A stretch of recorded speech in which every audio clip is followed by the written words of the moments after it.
هيدا المطرح شو بيعني للإنسان، شو بيعني للإنسان القديم بشكل خاص. هيدا شو عم يعمل هون؟ موتور كهرباء موجود بنص الحرش. في حدا يفسر لي هي شو عم يعمل هون؟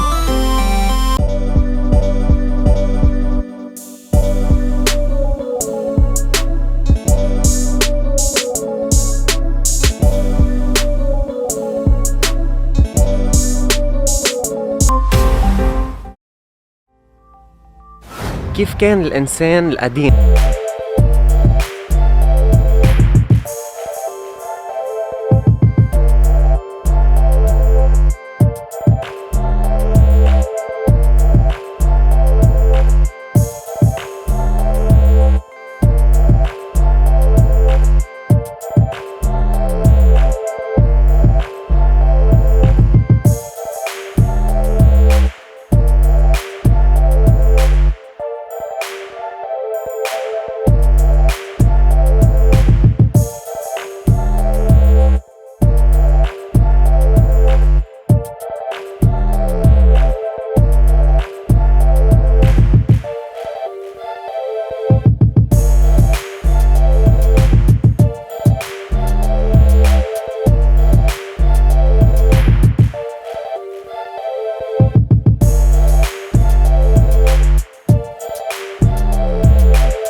مع كل شيء اخر. خلينا نبلش.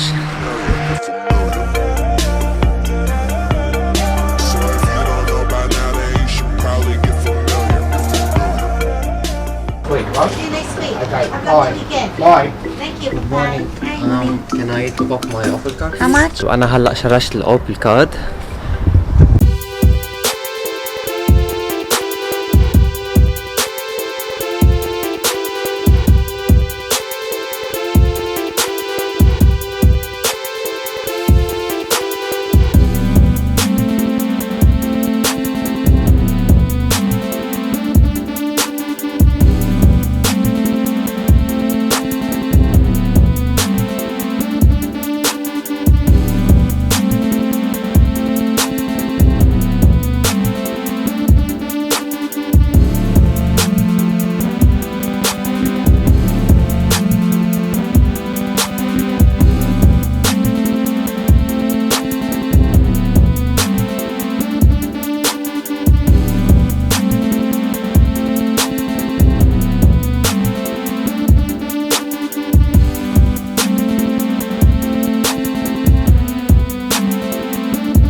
معلقين على الشجرة حبال هيئتهم بيجوا الشباب والصبايا الطيبة بيطلعوا من هون عاملين خطوطة جرب ها بيطلعوا لفوق ما بعرف كيف بأي طريقة بيلقطوا الحبل اللي فوق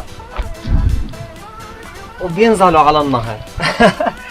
حبات فالآن مش ناوي موت يعني خلينا نكفي هايكي.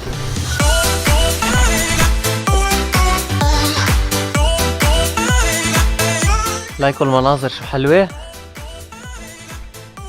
هيدي بالهايكينج ونحن وبنص الحرش لقينا شي غريب خليني فرجيك.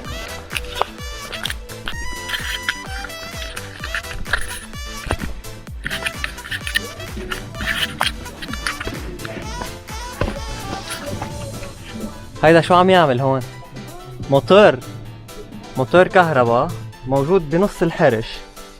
في حدا يفسر لي هي شو عم يعمل هون؟ شربل هي شو عم يعمل هون؟ لك ما في طريق حتى ما في طريق. تقريبا نحن رح نوصل هون. بينت علينا شوي الميرميد بولز. خليني فرجيكم اياها شو حلوة من بعيد.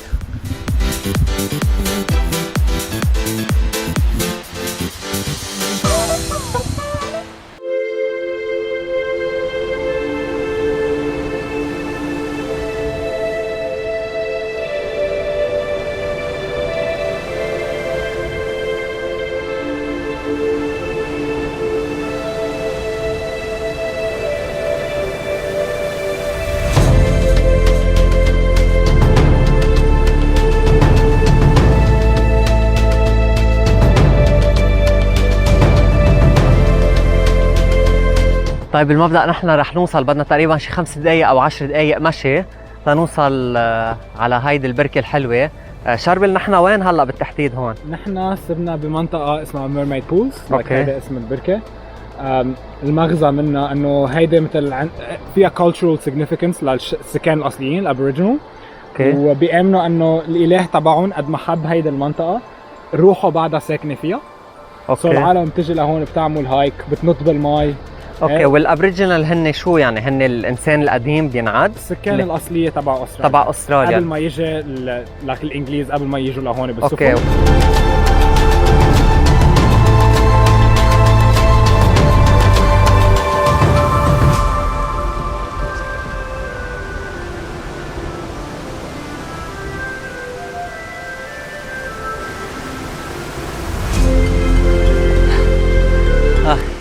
طيب نحن تقريبا رح نوصل على البركة. ما بتصدقوا اذا بتجوا لهون عن جد الطبيعة بتعقد بكل معنى الكلمة. يعني مش بس قصة هايكينج انكم تتسلقوا وتمشوا بالطبيعة، بس هي الطبيعة. يعني بتشوفوا اشياء بتصيروا تقولوا سبحان الله. طب يعني الشجرة كيف طالعة بالصخرة مثلا؟ يعني ما في تراب كله صخور. الشجر كيف طالعين بالصخور؟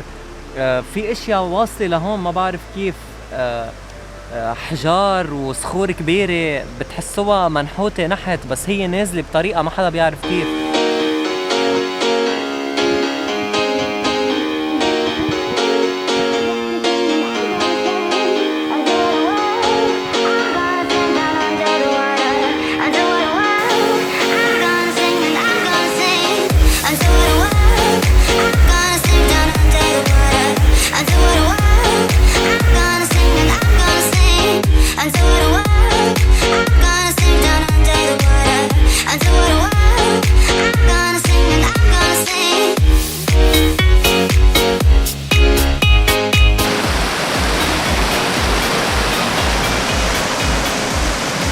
طيب انا تقريبا نحن وصلنا على الميرميد بولز.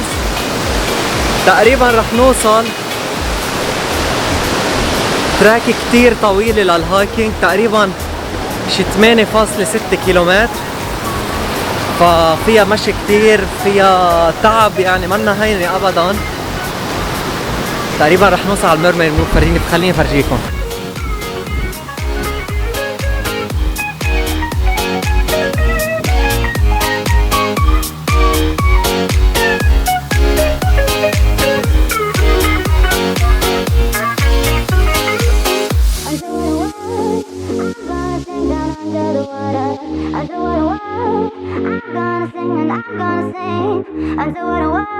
I'm gonna sing down under the water, underwater world. I'm gonna sing and I'm gonna sing underwater world. I'm gonna sing down under the water, underwater world. I'm gonna sing and I'm gonna sing underwater world. I'm gonna sing down under the water, underwater world. I'm gonna sing and I'm gonna sing underwater world. I'm gonna sing down under the water, underwater world. I'm gonna sing and I'm gonna sing underwater world. I'm gonna sing down under the water, underwater world. I'm gonna sing and I'm gonna sing.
خليني اخبركم شوي عن هيدا المكان هون.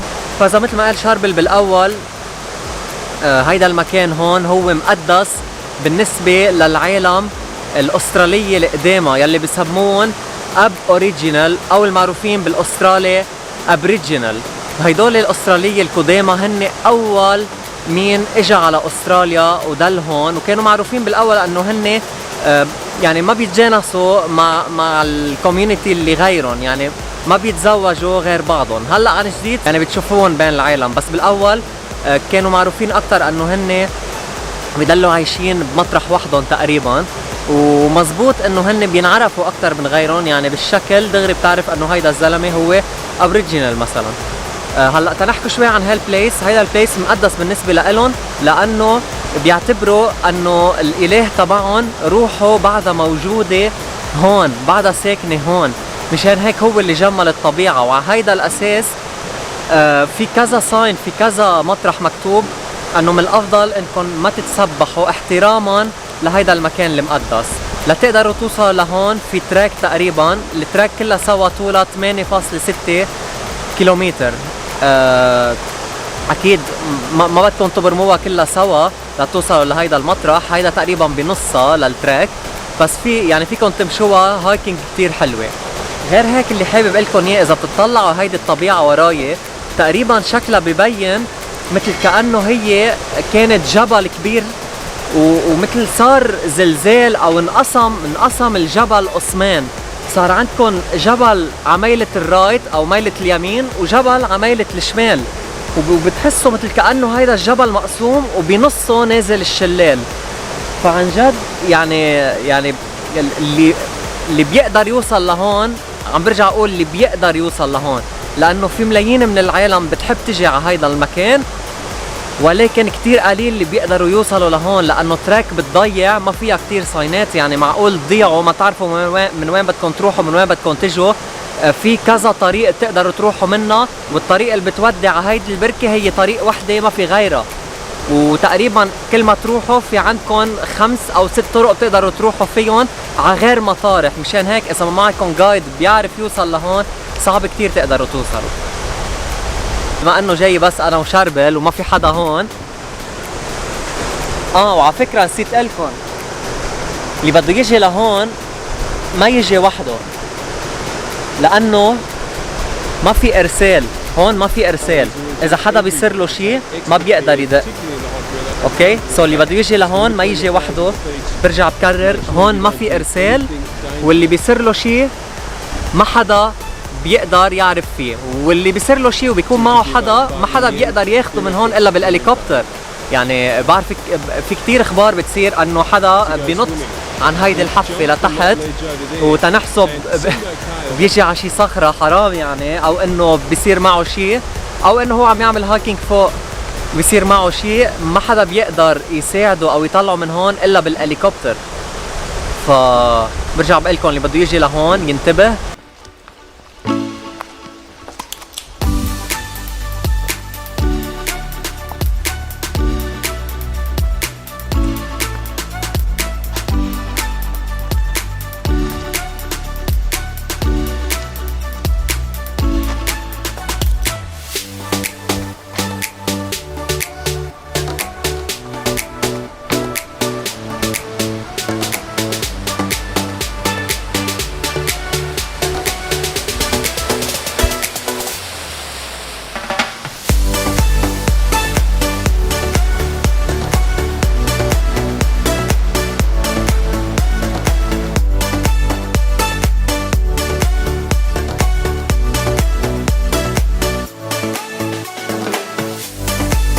أنا هيك بكون خلص مشواري اليوم.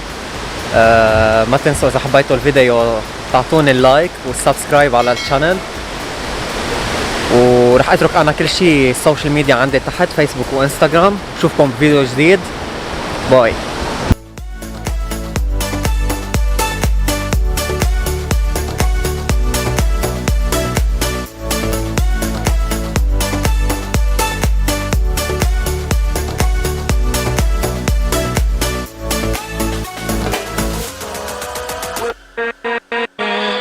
With